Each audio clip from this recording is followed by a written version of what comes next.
On en parle de ma boulette là? On se retrouve aujourd'hui pour le troisième épisode de la création de ma robe inspirée du baguette de Ruisse avec la confection de la jupe. J'ai bien cru que je n'allais jamais réussir à finir cette partie, déjà parce que ma machine à coudre est tombée en panne. Bon bah c'est parti hein, même sans machine à coudre. On va prendre du fil et une aiguille, à l'ancienne.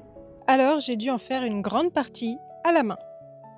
Ensuite, parce que je me suis plantée en beauté, J'ai cousu tout ça en dentelle. Jusque-là. Depuis ce matin. Oui, sauf que ça c'est la ceinture de ma jupe. La dentelle, je suis censée la coudre là. j'ai donc dû tout défaire et tout refaire encore et toujours à la main.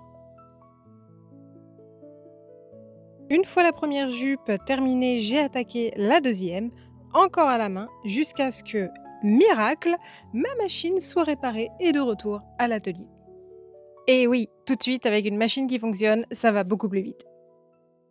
Et enfin, j'ai attaqué la troisième et dernière jupe qui viendra finir le tout avec la réalisation d'une jupe en velours, car que serait un costume inspiré de la Bretagne sans velours? Problème, car oui, il y en a eu sur toutes les étapes, sinon c'est pas drôle, je me suis trompée dans le choix de mes appliqués en prenant la version thermocollante au lieu de la version à coudre.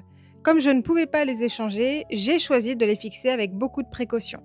J'ai utilisé une pâte mouille entre le fer et le velours, avec une chaleur maîtrisée et sans contact direct avec le tissu.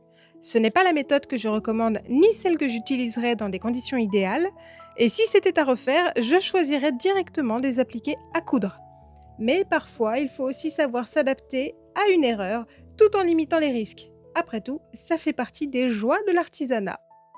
Dernier petit détail à la main et tada! Je vous montre la suite la semaine prochaine.